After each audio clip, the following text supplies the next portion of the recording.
श्रद्धा और सबरी परिवार के सभी सदस्यों को मेरा नमस्कार।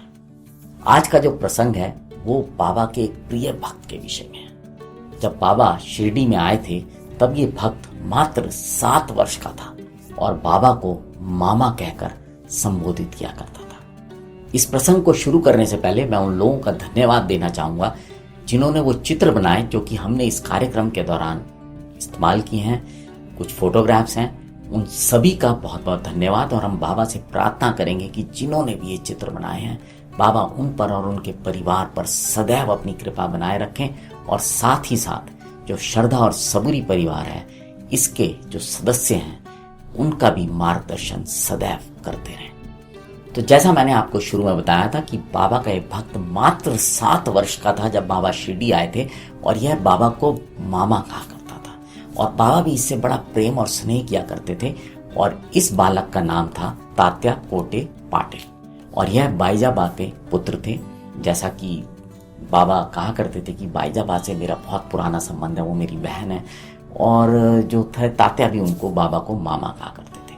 तात्या जब बड़े हुए तो उन्होंने अपने काम को बहुत अच्छी तरह से संभाला और उन्होंने काफ़ी अपनी खेती बाड़ी को बढ़ाया था। और बाबा से भी जो उनको हर रोज़ 35 रुपये दक्षिणा मिलती थी जिसपे कि उस ज़माने में इनकम टैक्स लगता था, उसकी वजह से भी वो काफ़ी संपन्न हो गए थे। लेकिन एक बार की बात है कि वो कोपरगांव जा रहे थे, उनको व्यापार के लिए कोपरगांव जाना था और वो दौड़े दौड़े बाबा के पास द्वारका माई में आए और बोले कि बाबा मैं जल्दी जल्दी कोपरगांव जाना है, मुझे अपनी आज्ञा दीजिए। बाबा बोले अरे भाई अभी रुक जाओ, आज मत जाओ।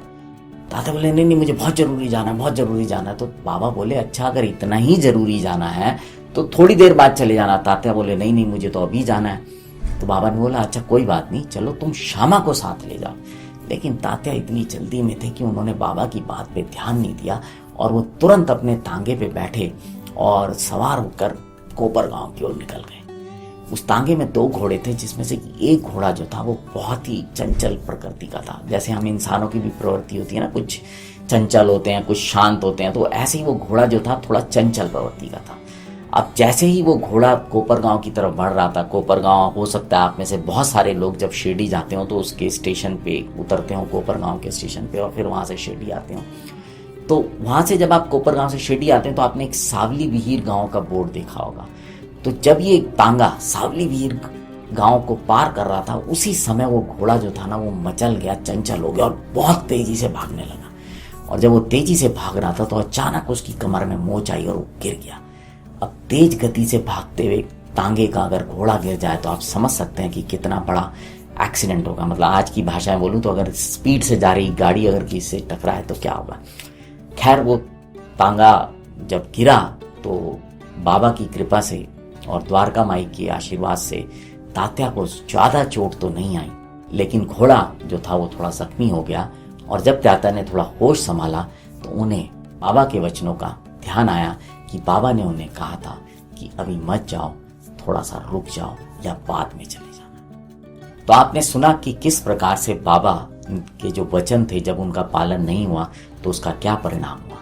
आज भी बाबा जो अपने प्रियजन है, जो बाबा से प्रेम करते हैं, जो उन पर विश्वास रखते हैं, जो धैर्य और दृढ़ निष्ठा रखते हैं, बाबा उनको भी अपने संकेत देते रहते हैं, अपने संदेश भेजते रहते हैं। बस बात यह है कि हम उन संकेतों को पकड़ें, उन संदेशों को समझें और उनका पालन करें। अगर आपको आज का ये प्रसंग अच्छा लगा हो तो इसको और भी साईं भक्तों के साथ साझा कीजिएगा। अगर अभी तक आप श्रद्धा और सबरी परिवार के सदस्य नहीं बने हैं तो आपसे आग्रह करूंगा कि श्रद्धा और सबरी परिवार के सदस्य बने, इस परिवार को और बड़ा करें और जुड़े रहें श्रद्धा और सबरी के साथ। नमस्कार।